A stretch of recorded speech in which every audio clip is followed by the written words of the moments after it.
ছাব্বিশের বিধানসভা নির্বাচন একেবারেই সামনে, কয়েক মাস বাকি। এর মধ্যে এসআইআর কি বাংলার বিজেপির জন্য একটি মাস্টার স্ট্রোক হতে পারে বলে মনে করেন আপনি? আমি সেটা মনে করি না। অ্যাকচুয়ালি এসআইআরটা কি বলুন তো, এখন যে এসআইআর, অ্যাকচুয়ালি আগে তো প্রথমে সেন্সাস হতো। তা আপনারা দেখেছেন 2011-এর আগে সেন্সাস হতে? তাহলে আগে জনগণনা হবে, জনগণনার পরপরই এসআইআর হতো। ইউজুয়ালি আগে প্রিভিয়াসলি ওটাকে আইআর বলতো, এসটা ছিল না।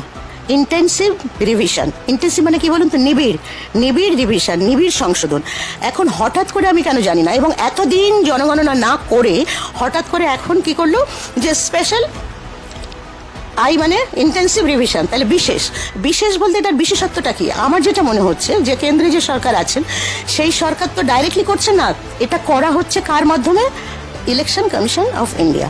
ইলেকশন কমিশন অফ ইন্ডিয়াটা কি, এটা মানুষকে জানতে হবে। অলরেডি এটা পাবলিক ডোমেনে চলে এসছে, কিন্তু ইলেকশন কমিশন অফ ইন্ডিয়া এটা তো একটা স্ট্যাটুটারি বডি, এটা স্বায়ত্তশাসিত সংস্থা, সে নিজের মতন করবেন। কিন্তু সেখানে হঠাৎ করে বিশেষত্বটা কি? রিসেন্টলি বাংলাদেশ পর যে ঘটনাটা, সম্প্রতি যে বাংলাদেশে যে ঘটনাটাগুলো আমরা দেখেছি, সেখানে সেই ঘটনার পরে ওনার এসআইআর করতে ইচ্ছা হলো ওনাদের, মানে ইচ্ছা মতো। যেমন করে নিউ এডুকেশন পলিসিতে হঠাৎ করে এত বছর পরে কোনো কিছু মানুষকে না জানিয়ে পার্লামেন্টে কোনো আলোচনা না করে নিউ এডুকেশন পলিসিটা মানুষের উপর চাপিয়ে দেওয়া হয়েছিল, স্টুডেন্টদের উপরে, বিশেষ করে শিক্ষা প্রতিষ্ঠানগুলোর উপরে। ঠিক সেরকমভাবে হঠাৎ 26-এর আগেই এই সম্প্রতি বিশেষত বাংলাদেশের যে ঘটনাটা, সেটাকে কেন্দ্র করে ওরা এই বিশেষের বিশেষত্বটা ইন জেনারেল যেটা নিবিড় সংশোধন, ওটা তো একটা মানে সাধারণ কর্মসূচি, এটা করতেই পারেন, ঠিক আছে। এটা বিশেষত হলো যে বাংলাদেশ থেকে ওদের ধারণা হয়েছে একটা ন্যারো মানে কি মানে আমি ওই সেন্সে ন্যারো বলছি না, আমি খানিকটা ধর্মীয় বা সাম্প্রদায়িকতার গন্ধ হয়তো আছে, এবং অবশ্যই আছে। সেখানে রোহিঙ্গা এবং মুসলমান অনুপ্রবেশকারীদের বাদ দিতে হবে।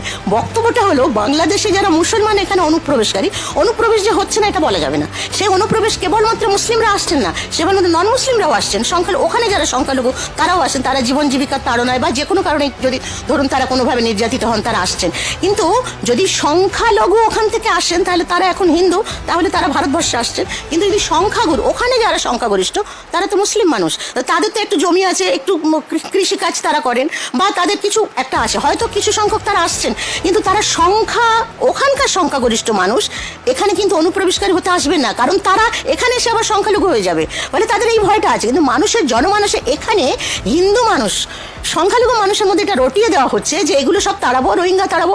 আরে যদি আপনি হিসেব করেন দেখবেন যে ওখান থেকে খুব অল্প সংখ্যক, আপনি করুন না সমস্ত রকম এই যে কোনো প্রবেশকারী আমাদের দেশে, এটা অনুপ্রবেশটাকে আমি পার্সোনালি আমি বিশ্বাস করি না এবং আমি মানিও না। কেন আমার দেশ